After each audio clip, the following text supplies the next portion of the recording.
Bueno, pues vamos ya con el capítulo de hoy. Ayer nos quedamos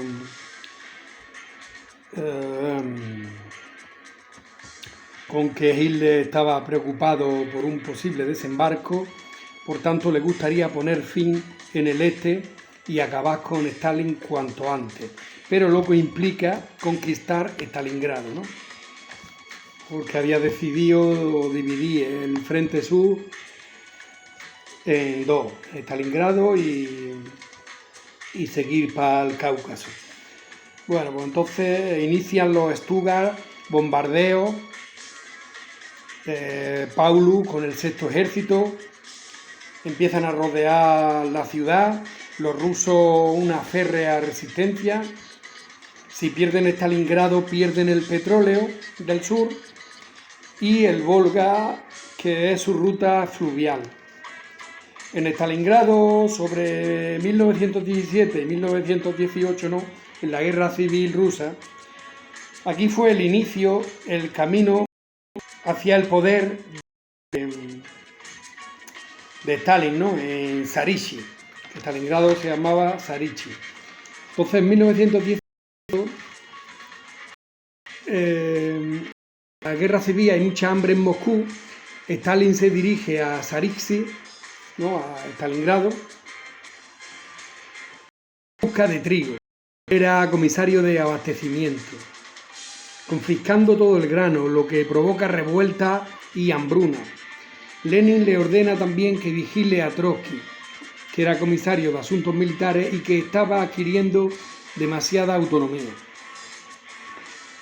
Trotsky ha encomendado a antiguos oficiales zaristas la defensa de Zarichi, porque eran militares más competentes. Stalin se opone a Trotsky y acusa a sus oficiales de complicidad con los blancos y los elimina, obligándolos a subir a unas barcazas que luego hunde en el Volga. Stalin toma el mando, arrasa y fusila y extiende el terror. Se entromete con torpeza en asuntos de estrategia, pero Trotsky, con el mismo terror y mayor habilidad, restablece la situación. Aunque al final Stalin se proclama el héroe de Zarichi y adopta el uniforme del que nunca ya se desprenderá, recorriendo todos los frentes de la guerra civil. En 1919 los rojos se enfrentarán a franceses, ingleses y americanos, ¿no?, y japoneses, que acuden al rescate de los blancos, ¿no?, como ya había acabado la Gran Guerra, pero la ayuda de los aliados es limitada, ¿no?, después de la hecatombe de la Gran Guerra. León Trotsky quiere extender la revolución obrera por toda Europa y ataca a la recién independizada Polonia por complicidad con los blancos. Los polacos, con el apoyo de los franceses, los frenan. Stalin es enviado como apoyo, no con una columna, pero en vez de ir a Varsovia y ayudar a Trotsky, conquista otra ciudad, con lo que genera que 40.000 soldados de Trotsky sean capturados. Lenin pide explicaciones. En 1920 Trotsky logra alejar a Stalin, ¿no?, tras la derrota polaca, lo logra alejar de asuntos militares, pero Stalin va a seguir en el gobierno. Todos cuestionan sus métodos, incapaces de saber qué esconde entre sus ojos entrecerrados. Con ayuda de sus cómplices georgianos, Stalin reprime a los separatistas con mano de hierro, como lo hizo en Bakú. Después los comunistas locales celebran el fin de su independencia. También somete a Armenia. Cuando Stalin visita a su madre, ésta le pregunta que si no tiene sangre del zar en sus manos. Este le jura que no participó en el asesinato perpetrado 3 años antes de Nicolás II, el príncipe heredero. el príncipe heredero, la emperatriz y los 4 hijos permanecieron recluidos en distintos emplazamientos durante la Guerra Civil. Su trágico final fue en las puertas de Siberia. Pero ¿quién dio la orden? Bueno, hay una serie en Netflix de 6 capítulos que está más o menos bien, y ahí pues bueno, recomiendo verla. Lenin y los consejeros comisarios del Politburó, todas las órdenes emanan del Partido Comunista. Para ascender y progresar debes pertenecer al partido. La Checa persigue cada vez más, con más ahínco, a los enemigos del pueblo. Su fundador, Félix Dzerzhinsky, amigo cercano de Stalin.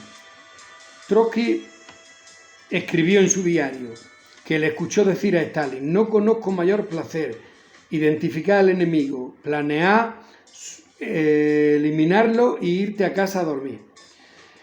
En otro discurso, Trotsky hablaba sobre los stalinistas y decía: os fusilaremos, vosotros también, pero no os atrevéis. Para Stalin, el enfrentamiento comienza con una carta de Trotsky a Lenin diciendo que consideraba peligroso cómo se había adueñado Stalin del éxito de Sarishi, ¿no?, de Stalingrado, en la Guerra Civil. Stalin mandó rodar una película donde se hace propaganda a sí mismo y cambiará su nombre por el de Stalingrado. 20 años más tarde, Stalingrado es una población en ruina, tomada por los alemanes, 15 de octubre del 42. 2 meses de combate, las tropas de Zhukov han alcanzado las orillas del Volga. Al otro lado del río, los rusos se reagrupan a las órdenes de Zhukov.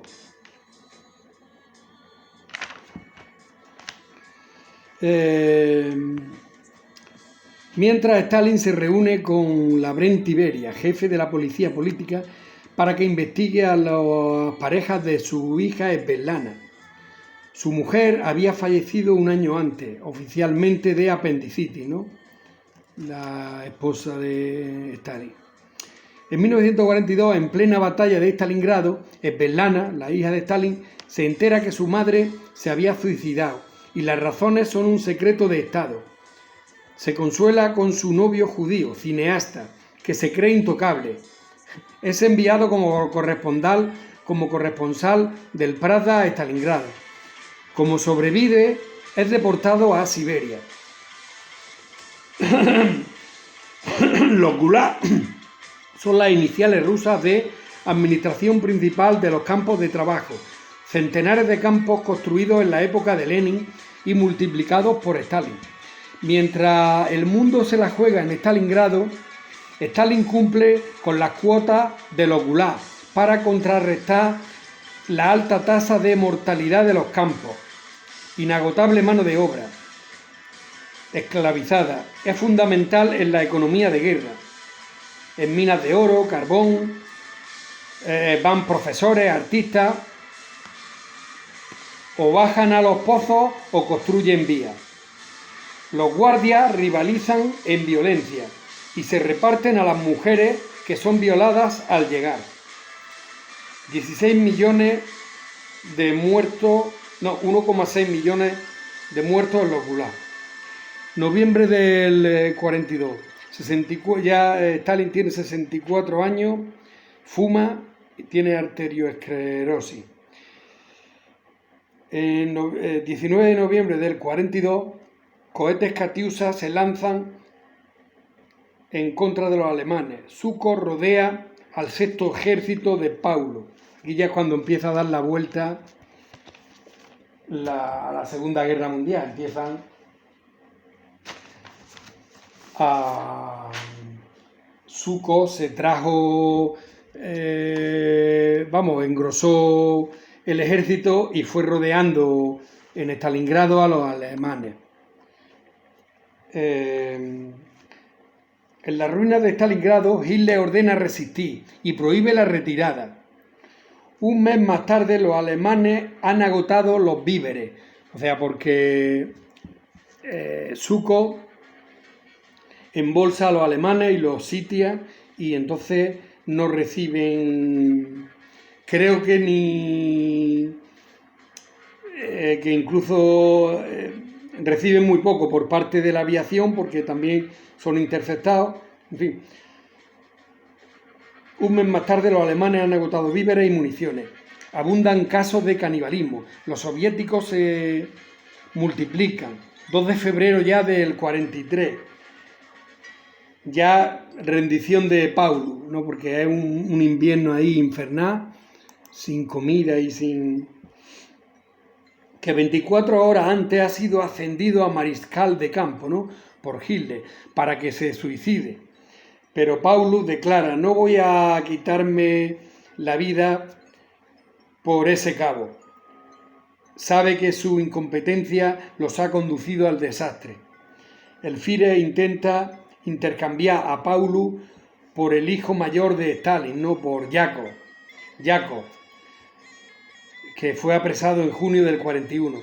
Pero Stalin contesta: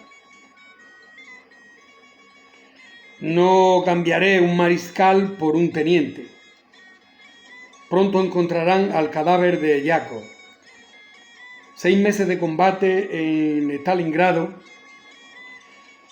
500.000 alemanes muertos y 100.000 capturados, 900.000 soviéticos muertos y 700.000 heridos.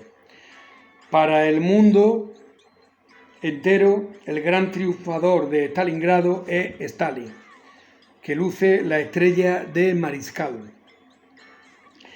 Retrocediendo un poco atrás, en 1921, tras 4 años de la guerra civil y millones de muertos, la hambruna hace estragos. Trotsky sigue triunfando en la Plaza Roja, algo que inquieta a Stalin. Comunismo de guerra, hundimiento de la economía, un racionamiento feroz, excepto para los 20.000 cuadros del partido y de la policía, que tenían derecho a 4 kilogramos de carne y pescado, mientras que los obreros solo 200 gramos. Se pone de huelga, aunque estaban prohibidas en 1917 los marineros de Kronstadt, de la base naval de Petrogrado. Se solidarizan con los obreros en huelga. Su lema: sí a los soviets, no a los bolcheviques. Esto el 7 de marzo del 21, ¿no? Prácticamente acaba la guerra civil, pero de tanta hambre que hay, se vuelven a rebelar. Trotsky ordena el asalto de la fortaleza de Kronstadt. 20.000 soldados por el Báltico helado y vigilados por la policía política, detrás con su ametralladora, se dirigen, ¿no?, hacia las fortalezas de Kronstadt, y en 10 días de combate los amotinados se rinden y el Ejército Rojo vence. 2.168 marinos fusilados y enterrados juntos. Los mismos hombres que hicieron posible la victoria comunista en el 1917. Esto hace recapacitar a Lenin, ¿no? Pienso que podemos dar un pequeño paso atrás sin destruir la dictadura del proletariado. En marzo del 21, Lenin hace una nueva política económica, una pequeña liberalización temporal de industrias desnacionalizadas, fin de las incautaciones forzadas y del trabajo obligatorio, derecho hereditario restablecido, porque, aunque bueno, luego lo quitaría más adelante, no él, sino tal, los campesinos vuelven a vender sus cosechas y las tiendas se llenan. Bueno, esto es ni más ni menos que